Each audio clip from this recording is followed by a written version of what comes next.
बातमी मालेगावातून आहे। मालेगावात मतदानाची जय्यत सध्या सुरू झाली आहे। ईव्हीएम मशीनचं मतदान केंद्रांवर वाटप झालंय। मालेगावात 83 जागेसाठी मतदान होणार आहे, याचाच आढावा घेतला आमचे प्रतिनिधी संतोष खताळे।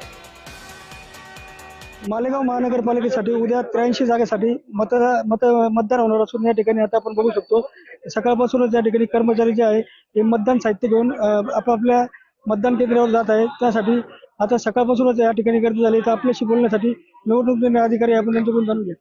सर, काय सांगाल? मालेगाव महानगरपालिका सार्वत्रिक निवडणूक 2025-26 साठी साधारणतः महानगरपालिकेचे निवडणूक निर्णय अधिकारी जे आहेत ते 7 निवडणूक निर्णय अधिकारी या ठिकाणी महानगरपालिकेचे जे आयुक्त आहेत जाधव साहेब यांच्या मार्गदर्शनाखाली काम करत आहोत। मालेगाव महानगरपालिकेच्या एकूण 83 जागेसाठी हे मतदान आज उद्या रोजी पार पडणार आहे। तर आज त्याच्या मतदान केंद्रावरती एकूण जी काही मतपेट्या आहेत त्या पोहोच करण्याचं काम या ठिकाणी सुरू आहे। प्रभाग क्रमांक 2, 11 आणि 12 हे जे काही प्रभाग आहेत या ठिकाणी प्रत्येक प्रभागातून 4 उमेदवार निवडून द्यायचे आहेत।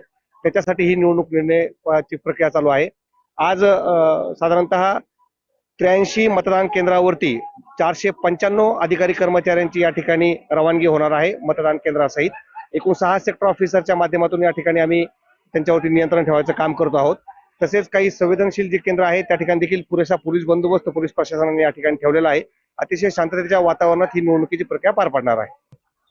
एकंदरीत या ठिकाणून सकाळपासूनच मतपेटी घेण्यासाठी कर्मचाऱ्यांनी गर्दी केली असून मतदान देखील उद्या सकाळी शांततेत पार पडावे असे निवडणूक निर्णय अधिकारी यांनी सांगितले आहे। जय महाराजसाठी संतोष खता, मालेगाव।